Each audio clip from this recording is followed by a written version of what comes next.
अस्सलाम वालेकुम। बेटा लास्ट लेक्चर में हम लोगों ने एक बात की थी कि रिस्क ड्राइव्स रिटर्न। आज हम वहाँ से कंटिन्यू करेंगे कि रिस्क और रिटर्न के दरमियान रिलेशनशिप क्या होता है। फर्स्ट ऑफ ऑल हमने ये देखना है कि ये दोनों इतने ज़रूरी क्यों हैं। मतलब जहाँ पे हम लोग बात सुनते हैं कि रिस्क जो है वो एग्जिस्ट कर रहा है, वहीं पे हम लोग रिटर्न की बात भी कर रहे होते हैं। तो इन दोनों में क्या कनेक्शन है, क्यों ये टर्म्स जो हैं वो साथ साथ यूज़ की जाती हैं। तो एक लिंक क्रिएट करने की कोशिश करते हैं। बात स्टार्ट करते हैं इन्वेस्टमेंट की डेफिनेशन से। अगेन हमने इसको पहले कई बार डिस्कस किया है। Investment is about three things. तीन चीज़ें जो हैं वो मिल जाएं तो उसे इन्वेस्टमेंट कहते हैं। First one is capital, capital is your investment. Second one is your time and third one is expectations. अब एक्सपेक्टेशंस का होना इन्वेस्टमेंट में बहुत ज़रूरी है। Expectations mean returns. इन्वेस्टर जो है वो किसी एक स्पेसिफिक टाइम के लिए अपने फंड्स को टाई अप कर रहा है, तो उसके माइंड में कुछ एक्सपेक्टेशंस होंगी। अब अगर तो जो हम सोचते हैं रियलिटी में वही हो जाए तो बेटा रिस्क ख़त्म हो जाता है। तो क्या जो इन्वेस्टर एक्सपेक्ट कर रहा है वो उसको मिल जाएगा? ये लाजमी नहीं है। उससे ज़्यादा भी मिल सकता है, उसके बराबर भी मिल सकता है, उससे कम भी मिल सकता है। तो अगेन जो रिटर्न्स एक्सपेक्टेशंस हैं, उनमें वेरिएशन के चांसेस होते हैं कि पता नहीं ये हमारी मीट होंगी या नहीं होंगी। तो रिस्क जो है वो इसी चीज़ का नाम है कि आपकी जो डिज़ायर्ड आउटकम है और जो एक्चुअल आउटकम है उन दोनों में वेरिएशन के चांसेस कितने हैं, दैट इज़ रिस्क। अगर तो अगेन हम बेटा जो सोचते हैं हमेशा वही हो जाए तो हम अपनी किताबों से रिस्क का नाम ख़त्म कर दें। ऐसा होता नहीं है। तो अगेन अगर एक इन्वेस्टमेंट में एक्सपेक्टेशन का कंपोनेंट ज़रूरी है तो वहाँ पे रिस्क भी लाजमी होता है। अब रिस्क के एतबार से हम अपनी इन्वेस्टमेंट को दो हिस्सों में तकसीम कर सकते हैं। एक होती है रिस्कियर इन्वेस्टमेंट्स और एक होती है रिस्क फ्री इन्वेस्टमेंट्स। अब रिस्क फ्री इन्वेस्टमेंट कौन सी होती है बेटा? दो तरह की इन्वेस्टमेंट को रिस्क फ्री इन्वेस्टमेंट कहा जाता है। उनमें तकरीबन रिस्क नहीं होता। अभी बात कर रहे थे कि रिस्क तो एग्जिस्ट करता है, तकरीबन उनमें रिस्क नहीं होता, इसलिए उनको रिस्क फ्री इन्वेस्टमेंट कहते हैं। तकरीबन से मुराद है कि देर इज़ 99.99% प्रोबेबिलिटी कि उनमें रिस्क एग्जिस्ट नहीं करेगा। आप जो सोच रहे हैं आपको वो चीज़ें मिल जाएंगी, क्योंकि हर चीज़ डिसाइड होती है। वो दो इन्वेस्टमेंट हैं। एक आप अगर गवर्नमेंट सिक्योरिटीज़ में इन्वेस्टमेंट कर दो, गवर्नमेंट बॉन्ड्स ले लो, तो यू आर सर्टेन कि आपको कब और कितने पैसे मिलेंगे। जहाँ पे सर्टेनिटी, जहाँ पे अनसर्टेनिटी आती है वहाँ पे रिस्क होता है। एक तो गवर्नमेंट सिक्योरिटीज खरीद ली, वहाँ पे रिस्क नहीं है। दूसरा, अगर आपने बैंक्स में फिक्स डिपॉजिट करा दिए तो उसमें भी रिस्क कंसिडर नहीं किया जाता कि because you are sure, you are certain about the returns कि आपको उसके फिक्स डिपॉजिट के ऊपर कब कब और कितना रिटर्न मिलेगा। और बैंक डिफ़ॉल्ट नहीं करते क्योंकि बैंक्स जो हैं वो सेंट्रल बैंक के साथ कनेक्टेड होते हैं और ये अजम्पशन ली जाती है कि सेंट्रल बैंक उनको या आपका जो स्टेट बैंक है उनको वॉच कर रहा होता है, तो उसके पास डिपॉजिट्स भी होते हैं। तो again there is a least chances. तो फिर भी हम कह देते हैं कि 99.99% जो है ये रिस्क फ्री इन्वेस्टमेंट है। अच्छा, ये तो बात थी रिस्क और रिटर्न का। हमने एक कनेक्शन क्रिएट किया कि जहाँ रिटर्न होगा, हर इन्वेस्टमेंट पे एक्सपेक्टेशन होती हैं। एक्सपेक्टेशन से मुराद है कि वो रिटर्न कितना चाह रहा है, वहाँ पे रिस्क एग्जिस्ट कर रहा होगा। अब इस बात को थोड़ा आगे लेके चलते हैं। What is the connection between risk and return? अच्छा बेटा, रिस्क जो है इसके कुछ सोर्सेज हैं। इसमें से चंद सोर्सेज जो है वहाँ यहाँ मैंने ये लिखे हुए हैं। First one is business risk, second is financial risk, third is liquidity risk and fourth one is exchange rate risk and fifth one is country risk. Business risk क्या होता है? बिजनेस हमने स्टार्ट किया, एक्सपेक्टेशंस क्या थी कि हम profit earn करेंगे। बिजनेस इसी चीज़ का नाम है ना, any activity which is undertaken for the purpose of earning profit. Profit के लिए जो भी काम किया जाएगा उसे कारोबार कहते हैं। तो प्रॉफिट के लिए स्टार्ट किया, देयर इज़ अ चांसेस कि हमें लॉस हो जाए, तो इस चीज़ का रिस्क जो है that is called business risk. Financial risk, financial risk क्या होता है? अच्छा बेटा, फाइनेंशियल रिस्क इज़ अबाउट कि आप जो अपने कैपिटल स्ट्रक्चर में, सबसे पहले हमें डिफाइन करना पड़ेगा कैपिटल स्ट्रक्चर को। बेटा एक होता है ओनरशिप स्ट्रक्चर और एक होता है कैपिटल स्ट्रक्चर। कैपिटल स्ट्रक्चर से ये मुराद है कि अगर मैं अपने कारोबार में 100 रुपीज़ लगा रहा हूँ, लेट्स सपोज एक लूज एग्जांपल लेते हैं, अगर मैं 100 रुपया लगा रहा हूँ कारोबार में, तो उसमें मेरे अपने पैसे कितने हैं? अगर मेरे अपने 80 रुपये हैं, तो मेरी जो कैपिटल स्ट्रक्चर होगा, उसमें जो रेशो बनेगी, 80% मेरा अपना पैसा है जिसको इक्विटी कहते हैं, अपने सरमाए को, और 20% जो मेरा डेट है, मैंने कर्जा लिया है। There are two sources of finance, equity and debt. कोई भी कारोबार दो तरह के पैसों से शुरू किया जा सकता है, इक्विटी से या डेट से। अब कहा जाता है कि जब आप किसी भी इस तरह के इक्विटी डेट मिक्स में डेट के पोर्शन को बढ़ाते हो, मतलब अभी मैं बात कर रहा था कि 80 रुपये मेरे थे, 20 रुपीज़ जो थे वो कारोबार के हैं, डेट के हैं, सॉरी। तो अगर मैं इस रेशियो को चेंज करता जाऊँ, मैं डेट मज़ीद ले रहा हूँ, तो वो रेशियो जो है वो 80-20% से 60-40 पे आ गई है। तो मेरा रिस्क बढ़ है, risk card financial risk. Risk किस चीज़ का बढ़ है? भाई आप जो डेट लेते हैं ना, डेट के ऊपर कोई ना कोई कॉस्ट होती है। Nothing is free in this life except the love of your parents. तो आपको उस डेट के ऊपर कॉस्ट पे करनी पड़ेगी।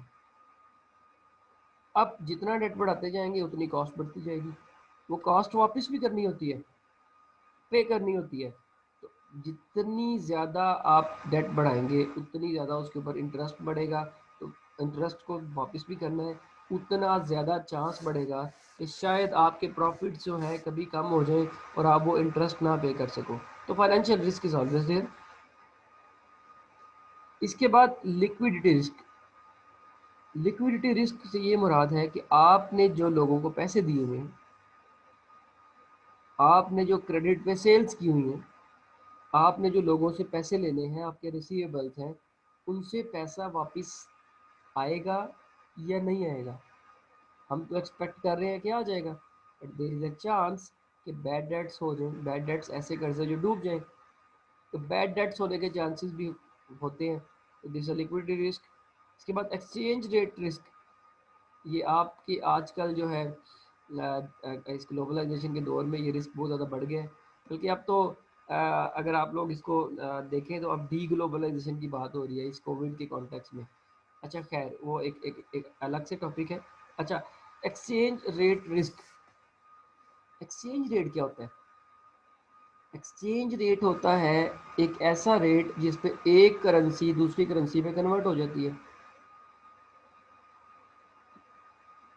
आज अगर देख ले, अब बिजनेस रिकॉर्डर हमने कल भी देखा था लेक्चर में, वेबसाइट में जाके बिजनेस रिकॉर्डर में जाके आप लोग उसको वैसे भी न्यूज़ पढ़ा करें, इकोनॉमी की न्यूज़ पढ़ा करें, पॉलिटिकल न्यूज़ पढ़ा करें, मतलब सोशल न्यूज़ होती हैं, लीगल और टेक्नोलॉजी की खबरें पढ़ा करें। ये सारे इन्वायरमेंटल फैक्टर्स हैं, इनको देखा करें।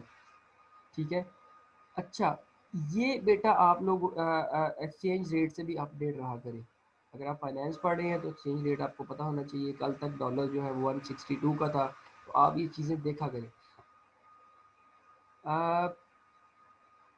Exchange rate is a rate in which one currency is converted into another. तो जब एक्सचेंज रेट बेटा चेंज होते हैं ना, तो कंपनी के कैश फ्लोज भी चेंज हो जाते हैं। बड़ी मैं एक लूज एग्जांपल लूँगा। मैंने $100 पे करना है, एक पेमेंट करनी है मैंने। अभी मैं डॉलर खरीदता हूँ 162 का है, तो 162 मल्टीप्लाइड बाई 100, तो ये मेरा तकरीबन 16,200 बन जाएगा एग्जैक्टली।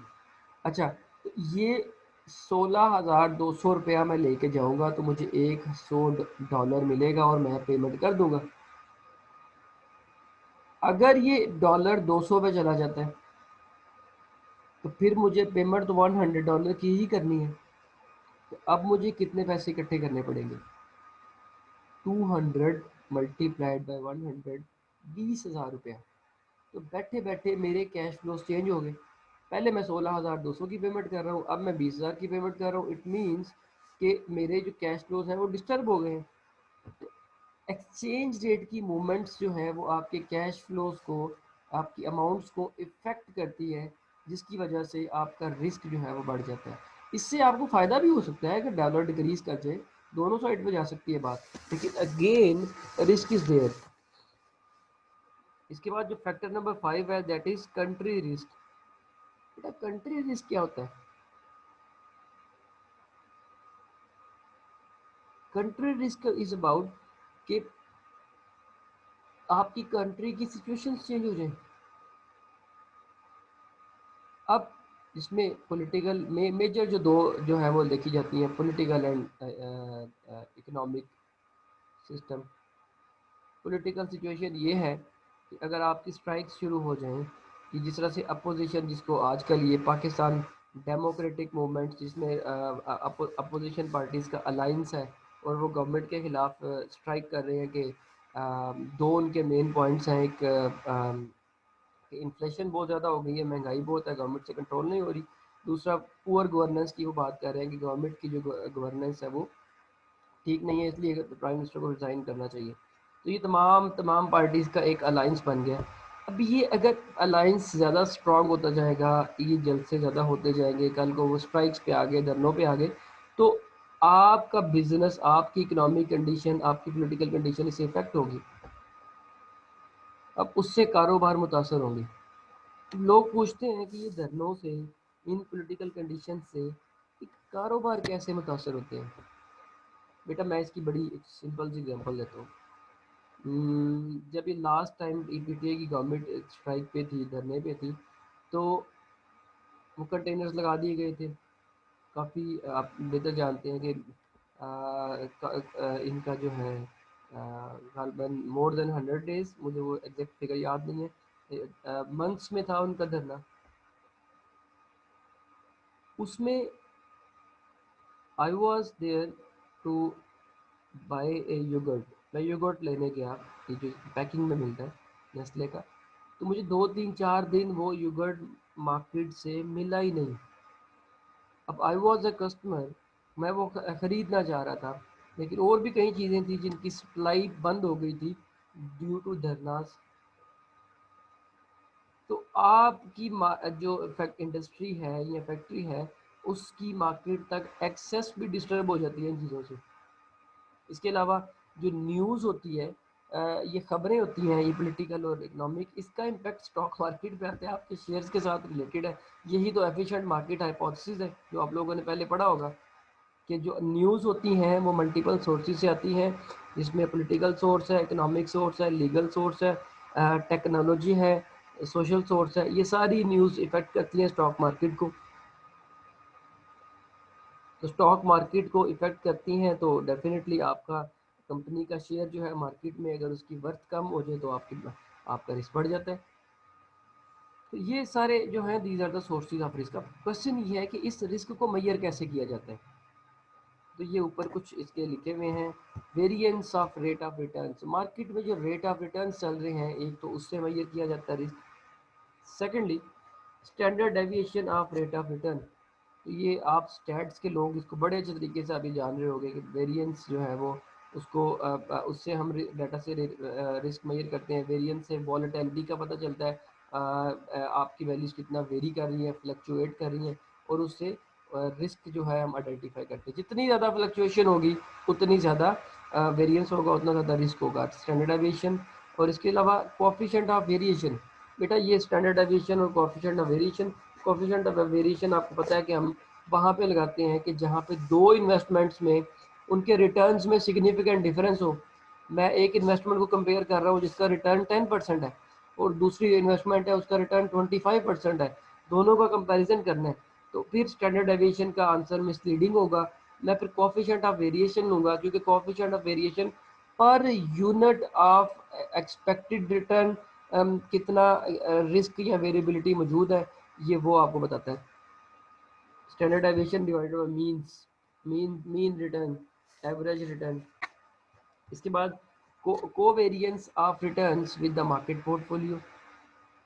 अब ये भी बीटा जिसको हम कहते हैं, आपने वो मार्कोविट्स की थ्योरी पढ़ी होगी, पोर्टफोलियो थ्योरी, तो उसमें भी ये अजम्पशंस है कि मार्केट ओवरऑल स्टॉक मार्केट में लेट्स सपोज अगर 50 कंपनीज का स्टॉक ट्रेड हो रहा है, लेट्स सपोज, तो उन 50 कंपनीज का जो स्टॉक है वो सारों की में जो मूवमेंट आ रही है ओवरऑल मार्केट में, तो आपका इंडिविजुअल स्टॉक भी तकरीबन उसी के साथ मूव कर रहा था। तो पूरी मार्केट में कितना वेरिएंस आया और आपके इंडिविजुअल स्टॉक में कितना वेरिएंस आया, उसके दरमियान एक को वेरिएंस होता है, को मूवमेंट होती है। जब ओवरऑल मार्केट मूव करती है तो आपका स्टॉक भी मूव करता है उसके। तो इन दोनों का रिलेशनशिप इस जो है वो उससे भी रिस्क का पता चलता है। अच्छा, ये जो है दिस इज कॉल्ड कोवेरिएंस, जिसको आप बीटा भी कहते हैं। और सिस्टमेटिक रिस्क आप ऐसे ही मेजर करते हैं, क्योंकि मार्केट का जो चेंज है वो आपके कंट्रोल में नहीं होता। अच्छा, अगेन इस स्लाइड में हमने डिस्कस किया कि सोर्सेज ऑफ फंडामेंटल रिस्क कितने हैं, वो 5 सोर्सेज पे बात की, और इसको मेजर कैसे किया जा सकता है, वेरिएंस, स्टैंडर्ड डेविएशन, कोवेरिएंस और कोएफिशिएंट ऑफ वेरिएशन। अब हम आगे चलते हैं। सिक्योरिटी मार्केट लाइन, बेटा ये रिस्क और रिटर्न जो है इसको ग्राफिकली प्रेजेंट किया जाता है। इसकी वैसे तो इक्वेशन भी मौजूद है इसकी। आज जो हम बात करेंगे वो सिक्योरिटी मार्केट लाइन की बात करेंगे। Security market line is the graphical presentation of risk and return, the relationship between risk and return. SML reflects the risk premium combinations available for all risky assets in the capital market at a given time. Investors who select investments that are consistent with their risk preferences, some would consider only low risky investments, whereas other welcome high risk investment। बेटा ये depend करता है investment investor की tolerance के ऊपर। अब एक investor जो जिसकी एज है 35, वो ज़्यादा रिस्क लेना पसंद करेगा कंपैरेटिवली एज जो है वो आपका एक इन्वेस्टर है जो 70 पे है, वो सिक्योर इन्वेस्टमेंट, सेफ इन्वेस्टमेंट की तरफ जाएगा। तो डिपेंड करता है रिस्क टॉलरेंस पे, ये वेरी करती है फ्रॉम इन्वेस्टर टू इन्वेस्टर। अच्छा, SML is the graphical presentation, इसको देखते हैं। ये बेटा एक ग्राफिकल प्रेजेंटेशन है सिक्योरिटी मार्केट लाइन की, जिसमें ये जो है एक्स एक्सिस पे परसीव्ड रिस्क लिया गया है, और जो वाई एक्सिस है उसके ऊपर एक्सपेक्टेड रिटर्न लिए गए हैं। Perceived risk, expected return. अच्छा, अब हम देखेंगे कि अब ये जो लाइन है दैट इज अ स्लोप, ये डिफरेंट कॉम्बिनेशंस बता रही है रिस्क एंड रिटर्न के। At any point in time there is a combination between risk and return, तो वो हम आइडेंटिफाई कर सकते हैं। फॉर इंस्टेंस बेटा ये देखिएगा, अगर मैं इस पॉइंट की बात करूं तो इस पॉइंट में एक मिनट, एनोटेशन,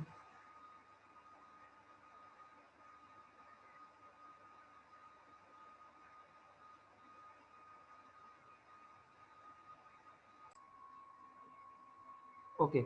अगर मैं इस पॉइंट की बात करूं तो इस पॉइंट में बेटा जो परसीव्ड रिस्क है दैट इज ये है, ओरिजिन से इतना ये परसीव्ड रिस्क होगा, और इस इतने रिस्क के ऊपर इन्वेस्टर को इतना रिटर्न एक्सपेक्ट करना चाहिए।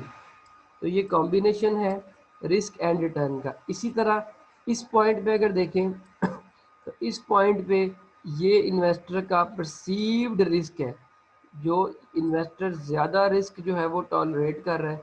अगर इतना रिस्क इन्वेस्टर जो है वो परसीव कर रहा है, बियर कर रहा है, तो उसको इतना रिटर्न एक्सपेक्ट करना चाहिए। ये रिटर्न है। SML is about the combination of risk, perceived risk and expected return। तो ये किसी भी पॉइंट इन टाइम पे आप डिपेंड करता है कि कितना रिस्क ले सकते हो और उतना रिटर्न आपको एक्सपेक्ट करना चाहिए। इस एतबार से हम इन्वेस्टमेंट को इसको डिवाइड कर सकते हैं लो रिस्क की इन्वेस्टमेंट के ऊपर, एवरेज रिस्कियर इन्वेस्टमेंट पे और हाई रिस्क इन्वेस्टमेंट। ठीक हो गया। और अगर आप रिस्क नहीं लेना चाहते तो ये वो पॉइंट है कि जिसके ऊपर आप जो है वो ज़ीरो रिस्क मौजूद है, इधर रिस्क कोई भी नहीं है लेकिन रिटर्न फिर भी मौजूद है। तो ये वो दो इन्वेस्टमेंट्स हैं जिसकी हम बात कर रहे थे। एक आप गवर्नमेंट सिक्योरिटीज़ परचेज कर लें और दूसरा बैंक में जो है फिक्स डिपॉजिट जो है वो रखवा दें, तो आपको ज़ीरो रिस्क के ऊपर इतना रिटर्न जो है वो मिल जाएगा। तो ये जनरली रिस्क जो फ्री रेट होता है वो इकानमी के एवरेज ग्रोथ रेट के साथ साथ चल रहा होता है। मतलब अगर 4-5% एवरेज, अगर एवरेज ग्रोथ है इकानमी की, तो वो 4-5% उसको मिल रहा होगा विदाउट टेकिंग एनी रिस्क, ताकि उसके फंड्स जो हैं वो साथ साथ ग्रो करते रहें as per the growth of overall economy. तकरीबन ही उसके बराबर होता है। अच्छा, इसके बाद बेटा हम देखते हैं सिक्योरिटी मार्केट लाइन के ऊपर बात भी हमने कर ली, इस दोनों के कॉम्बिनेशन में बात कर ली। अब हमें इसको मैं सम अप करूँगा कि SML जो है वो सिक्योरिटी मार्केट लाइन है, जो एक ग्राफिकल प्रेजेंटेशन है रिस्क और रिटर्न की, परसीव्ड रिस्क और एक्सपेक्टेड रिटर्न। ठीक है, इसके ऊपर कोई भी इन्वेस्टमेंट है वो एक रिस्कियर इन्वेस्टमेंट होगी। तो ये जितना ऊपर जाते जाएंगे उतना रिस्क बढ़, उतनी ज़्यादा वो एक रिस्कियर इन्वेस्टमेंट होगी। जितना नीचे आएंगे वो कम रिस्क इन्वेस्टमेंट है। और वाई एक्सिस के ऊपर यहाँ पे ये रिस्क फ्री इन्वेस्टमेंट है, लिखा हुआ है नॉमिनल रिस्क फ्री रेट। ठीक है बेटा, रिस्क फ्री रेट दो तरह के होते हैं, एक नॉमिनल होता है, एक रियल रिस्क फ्री रेट होता है। रियल रिस्क फ्री रेट में इन्फ्लेशन की एडजस्टमेंट नहीं होती, लेकिन नॉमिनल रिस्क फ्री रेट में इन्फ्लेशन की एडजस्टमेंट होती है। अच्छा जी, अब आगे चलते हैं।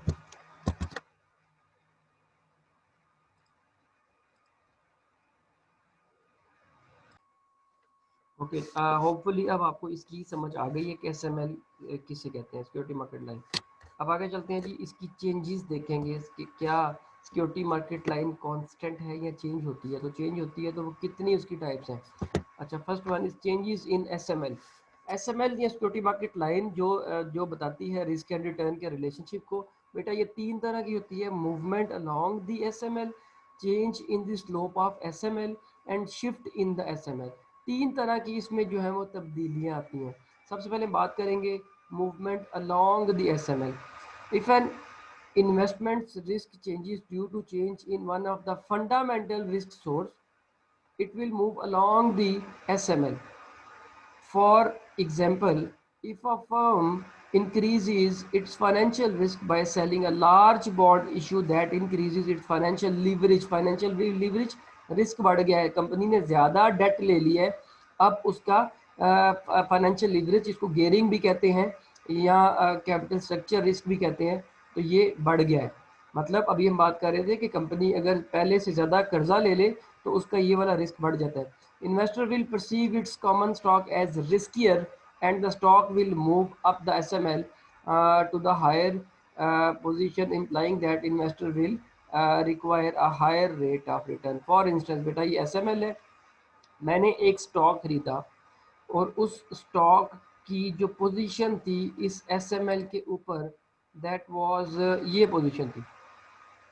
फॉर इंस्टेंस मैं इतना मैंने रिस्क टॉलरेट किया उस जिस भी कंपनी का, XYZ कंपनी का जो स्टॉक है, और मेरी जो एक्सपेक्टेशन है रिटर्न की वो ये एज पर SML लाइन, ये मेरी एक्सपेक्टेशंस चल रही हैं। अब फंडामेंटल्स चेंज हो गए कंपनी के। कंपनी, जब मैंने स्टॉक खरीदा था कंपनी की डेट रेशियो थी 70-30, मतलब 70 रुपये कंपनी के अपने थे, मैं राउंडेड फिगर बात कर रहा हूँ। ये 70% कंपनी का अपना सरमाया था, थर्ड जिसको हम इक्विटी कहते हैं, और 30% जो था वो कंपनी ने डेट लिया हुआ था। अब हुआ क्या कि कंपनी ने मज़ीद लोन ले लिया किसी प्रोजेक्ट के लिए, तो अब जो रेशो हो गई वो 60-40 हो गई। अब आपके पूरे सरमाए में, एक कैपिटल स्ट्रक्चर में डेट इज़ 40%, तो जब डेट की परसेंटेज बढ़ती है, इसको गेयरिंग कहते हैं, फाइनेंशियल लीवरेज कहते हैं, तो फिर कंपनी का रिस्क बढ़ जाता है। अब मेरा रिस्क बढ़ गया, तो मेरा रिस्क यहाँ से शिफ्ट कर जाएगा ऊपर इस पॉइंट पे, और अब मैं एक्सपेक्ट करूँगा ज़्यादा रिटर्न। बेटा जब कंपनी के फंडामेंटल्स चेंज होते हैं तो कंपनी का स्टॉक एसएमएल के ऊपर शिफ्ट कर जाता है, और इसे कहते हैं चेंजेस या movement along the curve that reflect changes in the risk of the asset. तो ये आपके इंडिविजुअल एसेट में चेंज, वो आपका इंडिविजुअल एसेट कंपनी का जो है, सॉरी, वो एसएमएल की लाइन के साथ साथ अलोंग दी एसएमएल लाइन वो मूव कर जाएगा। तो इसे कहते हैं movement along the SML. Hopefully आपको इसकी समझ आ गई है। और इसी तरह अगर रिस्क कम हो जाएगा तो वो आपका स्टॉक इधर आ जाएगा। आपकी जो मूवमेंट है रिस्क की, वो इसी कर्व के ऊपर ही ऊपर नीचे हो रही है। कर्व ना तो चेंज हो रहा है, कर्व ना तो इसकी स्लोप चेंज हो रही है। स्लोप चेंज होने का मकसद ये था कि कर्व यहाँ से ऊपर चला जाता, या ये इसकी स्लोप इस तरह से हो जाती, या ना तो ये कर्व शिफ्ट हो गया, ये शिफ्ट भी नहीं हो रहा, इसको शिफ्ट कहते हैं। तो अगेन आपका जो मूवमेंट अलोंग द स्लोप है, that is due to fundamental changes in the companies characteristics. Okay, अब हम आगे चलते हैं।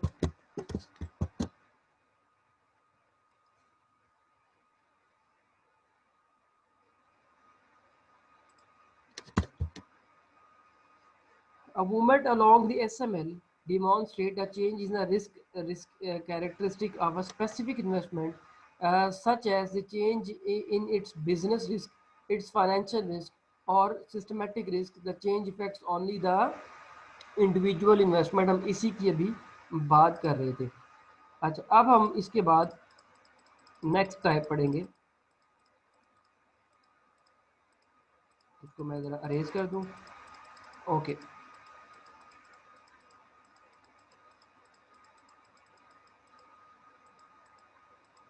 ओके जी। इसके बाद ये हमने एक किस्म इसकी पढ़ ली है। अब हम we are moving towards the second change in SML, that is called changes in the slope of SML. अब बेटा स्लोप चेंज कैसे होती है, आगे हम इसकी पिक्चर में देखेंगे, लेकिन थोड़ा सा इससे पहले कि हम इसकी ओरिजिनल पिक्चर पे देखें, तो मैं यहाँ पे स्लोप चेंज कर रहा हूँ। ये आपकी ओरिजिनल स्लोप थी, उसके बाद अब एक नई स्लोप आ गई है। यहाँ पे स्लोप इस साइड पे ऊपर की तरफ भी चेंज हो सकती है। अच्छा, लेकिन ये सॉरी मैंने इसको यहाँ से शुरू करना था, क्योंकि ये ज़ीरो ओरिजिन से लेके इतना रिस्क फ्री इन्वेस्टमेंट होती है। अगेन चलें, इसको भी देखते हैं।